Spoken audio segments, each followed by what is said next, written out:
everyone, my name is Jordan. I'm a developer at Stratis, and today I'm going to be showing you how very soon you'll be able to start deploying smart contracts in C# on our new platform. I'll take you through a few main areas. Firstly, what are smart contracts and why are they important? Then why did Stratis need to go and create a new platform, and how is it different from existing platforms? And finally, I'll give you some insight into how it looks and feels to start developing smart contracts with us. If you have any questions, please hang on to them till the end, and I'll definitely make some time. So I thought it would be good to give a bit of an introduction to myself and how we got here. So I have long been a .NET developer, and for me, this meant building big back-end websites for kind of governments back in Australia. I realized as a .NET developer that we're extremely spoiled. We essentially have one tool, Visual Studio, that allows us to debug, test, and deploy all of our code. On top of that, we get to use a really beautiful language, C#, and we have a really amazing developer community. And with this, of course, comes amazing documentation and best practices for pretty much everything. So I came from this amazing ecosystem, and early last year started building smart contracts on Ethereum. Conversely, with Ethereum, you have to use essentially new everything.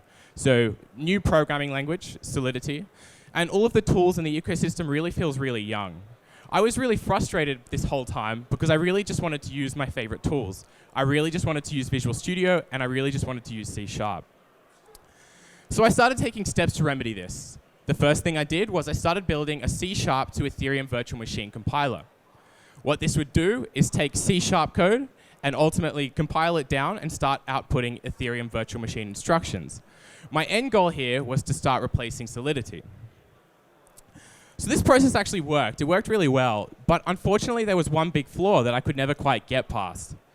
When you compile it down like this, you ultimately, in the end, are running a completely new instruction set on a completely new virtual machine. It doesn't function anything like the way the developer had intended. And with C#, we have developers that have been developing for maybe 10 or 15 years. So it just wasn't fair to start telling people, hey, you can start developing in C#. It wasn't really true. So instead, however, luckily I was very well in touch with the guys at Stratis, and we decided that we would build a smart contracts platform that was .NET from the ground up. So in terms of Stratis then, Stratis basically provides a platform for building applications. Everything is centered on a full node for Bitcoin that is completely written in C#. Our kind of guiding principle is that blockchain development should be easy. The current barrier to entry that exists shouldn't be so high. For us, this means wherever possible using C# and leveraging the .NET ecosystem.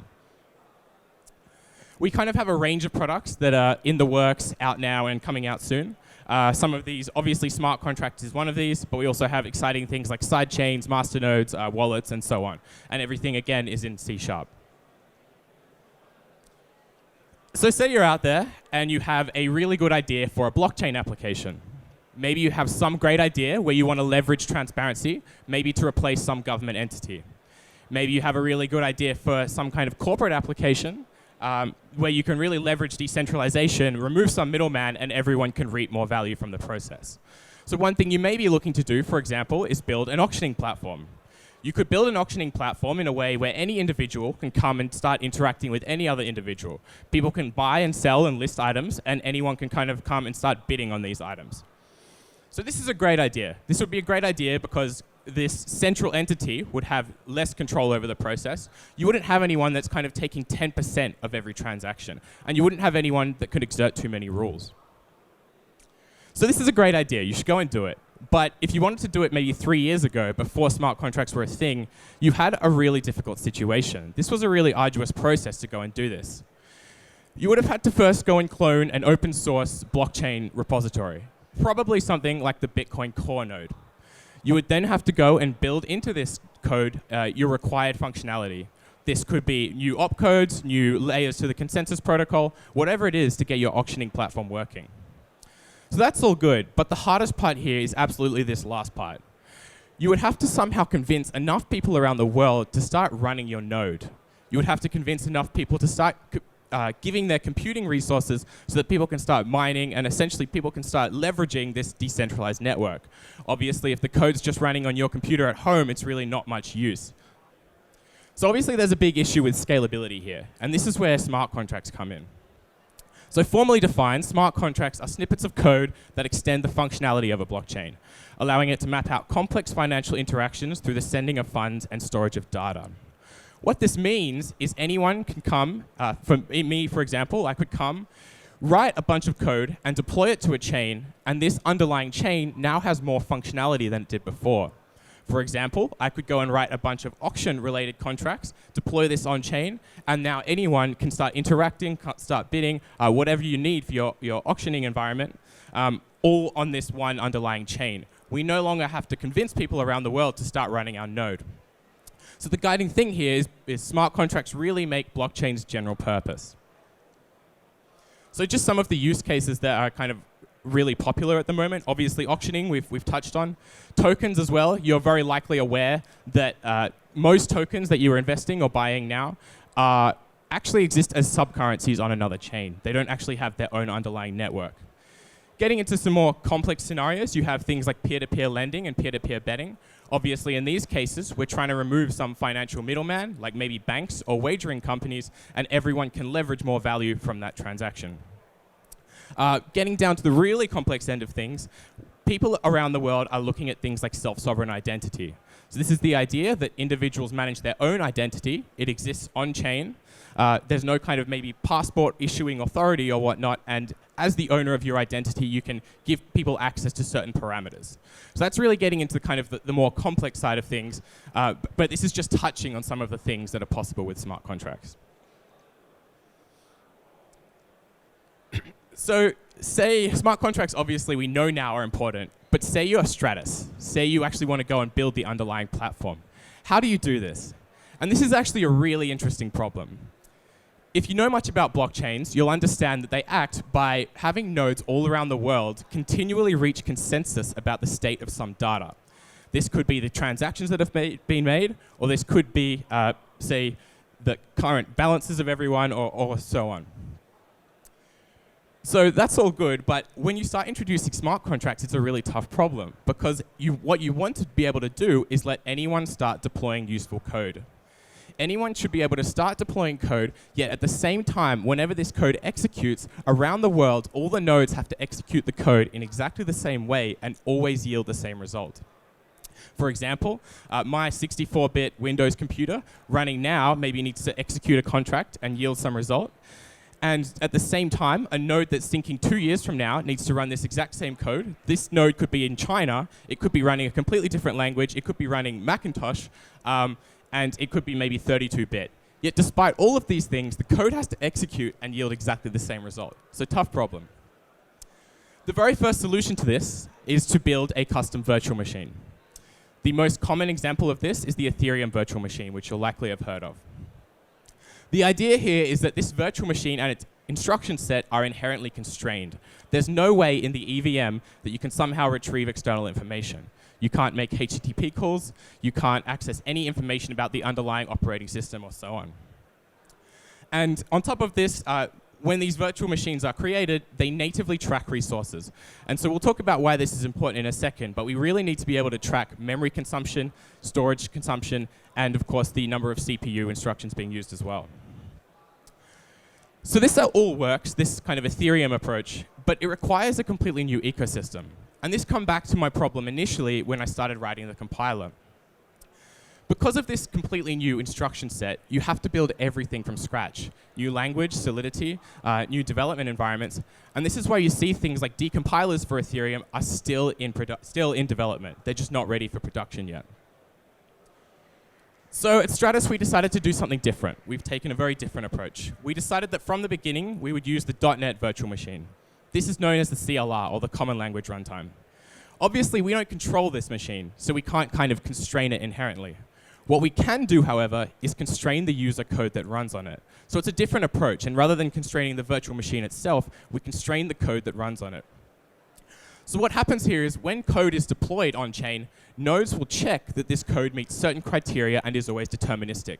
That means that it will check that the code always yields the same output given the same input. So I'll talk a bit more about how we solve that in a second. We also are able to track resources. Again, obviously, we don't control the virtual machine, so we have to do some extra really cool things to be able to track resources. I'll talk a bit more about that as well, but this enables us to get really accurate metrics of kind of how much storage, memory, and CPU instructions have been used.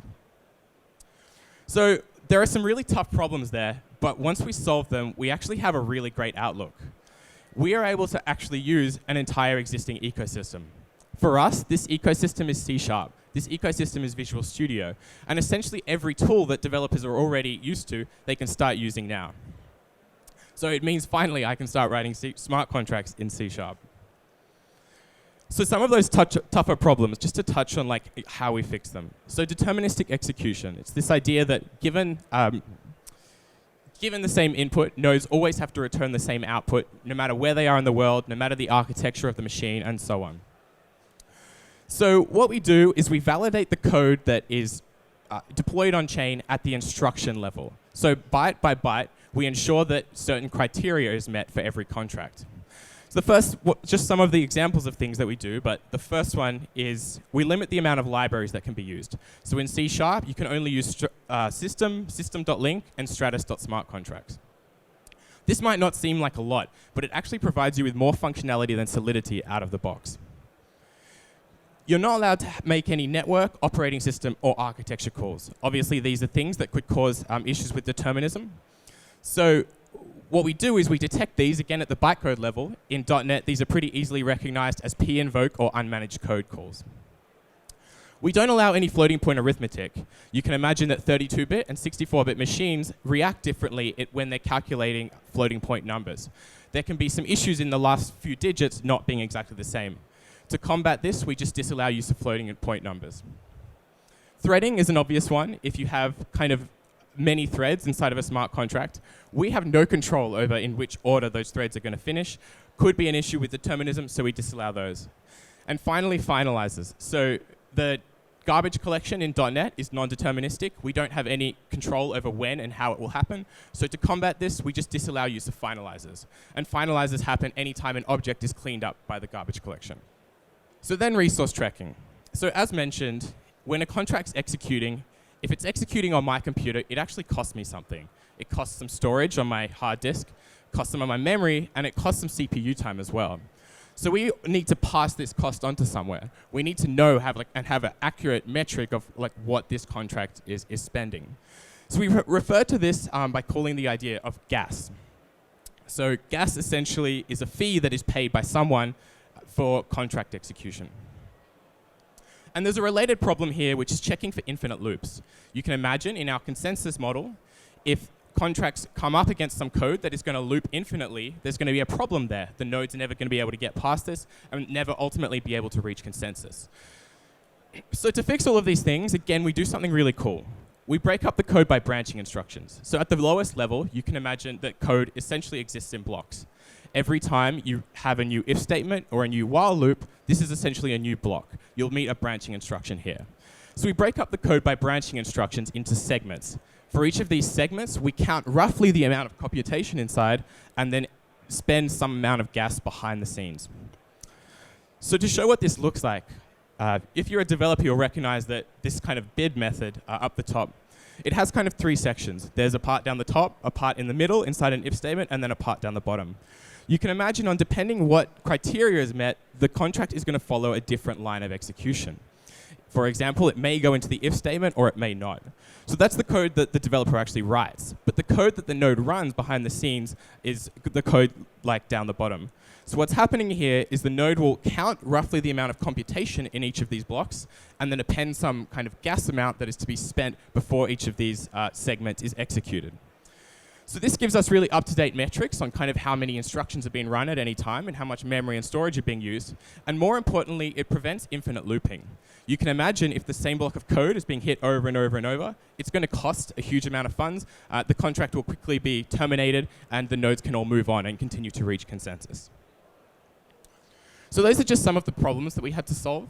But in terms of now what we're able to release because of this. The first thing is a proof of work smart contract daemon. So this is going to be a daemon that you will be able to run on your local machine and be able to start joining or creating your own smart contract test networks in C#. A NuGet package, stratis.smart contracts. So in order to start writing smart contracts, all you have to do is actually include a NuGet package inside of your C# project, and you can instantly start writing smart contracts. A command line validation and compilation tool. So as mentioned, nodes will be validating your code to ensure that it meets certain criteria. You're going to need to do the same when you're developing. So this tool will give you some kind of live feedback on whether your code is deterministic or not. Finally, there will be some documentation as well, and also a smart contract and unit testing Visual Studio template. So this is really cool. I'll show you what this looks like. Imagine you open Visual Studio, hit File, New. Straight away, you will be able to, just like you were creating a console application, just like you were creating a web application, you'll also be able to create a smart contract project. So once that's created, you'll essentially have a brand new solution with 2 projects inside. So you'll have the actual contract project itself, a sample contract that will give you. In this case, it's an auctioning contract. And also a unit testing project as well. So to jump in really quickly to what the code looks like and what a smart contract looks like in C#, you'll notice up the top we've included stratus.smartcontracts. Then all we had to do was override the smart contract class, and other than that, we're just writing an object in C#. If you're wondering what a smart contract is in terms of C#, it's just a singleton that is created and lives forever, and anyone can come and start calling methods on it. So it's kind of like a vast simplification of what you have to understand rather than having to go and sift through Solidity.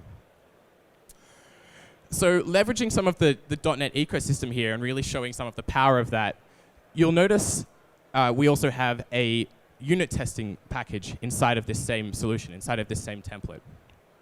So this is really exciting because inside of Visual Studio, you can instantly start writing and debugging unit tests. So rather than having to come up with custom debuggers, you can do all of this inside Visual Studio and debug contracts just as they would be executing on chain. So out of the box, there will be, for example, a bidding and a contract construction unit test. Also, a validation and compilation tool. Again, as mentioned, nodes are going to be validating your contracts. You're going to need to do the same. So we'll provide this unit testing tool. So ideally, in the future, this will all be integrated inside of Visual Studio. But out of the box, this unit testing tool will enable you to validate that your code meets certain criteria. You'll see, for example, down the bottom left, when we try and validate this auctioning contract, it returns determinism valid true. You can imagine that if I do something like retrieve the current date time, this is going to be problematic. It will return a different result on every machine. So in this case, what would happen is it will say, hey, on line 36, you're trying to get the date time. This is non-deterministic. You'll need to fix that. And of course, as well, it will give you some bytecode output. So this is essentially just the .NET code that is sent to the chain. If you wanted to, you can grab this, put it inside of a transaction, send the transaction to the network, and this contract will be created. So deploying then, in the same tool, you can also run the deploy command. So this is really exciting because as long as you have a node running behind the scenes, you can just put this contract in and it will instantly go and deploy it on chain. So we'll go through a series of steps, and you'll notice down the bottom left, it ultimately has deployed the contract to the network and it gives you an address. So this is just a Bitcoin or a Stratis testnet address. But what's really cool is there is now contract code that it permanently lives there. So we have kind of an API behind the scenes that developers will be able to use to start querying and getting information about contracts. And for example, what this looks like is if I go and put the address in, I can instantly get the code running at that address. For example, down the bottom, you'll notice we have the bytecode output. And so that's nothing special. That's just the bytecode you saw a couple of slides ago. But again, where we can leverage the .NET ecosystem is this is actually decompiled on the way out. So this is yielding real C#, the actual source code for every single contract. So this is a leap forward in terms of security. Rather than having to wait for developers to go and validate their source code for every single contract that exists maybe on the Ethereum blockchain, in our case, you can audit every single contract that exists in real C#, the C# that it was written in. So finally, now that the contract exists, we may want to go and call some methods on it. This is actually really simple as well. So you just have to craft this little request. So long as you have the contract address and the method name, you can start calling contracts. So in this case, it's as easy as putting in the contract address and just bid, which will call the bid function on this contract. So ultimately, that's kind of what's going to be deployed for the alpha. We're expecting this to be available within the next 2 months, so sometime Q2 this year. In terms of what we're looking for long term, we're going to have a live proof-of-stake smart contract-enabled sidechain. So this will mean that your tokens that you currently own in Strat will be available to be used in terms of smart contracts as well. We'll also have a Visual Studio integration for inline feedback. So everything that you just saw that was a command line tool will also be available inside of Visual Studio instead. Then stratus.smartcontracts.standards and .tests NuGet packages. So this is really exciting. If you're aware of maybe Ethereum or Neo, you'll know that there are ERC or NEP5 contract standards. In our case, all you have to do to access these is include this NuGet package, override an interface, and you're now good to go, rather than having to try and crawl through GitHub issues.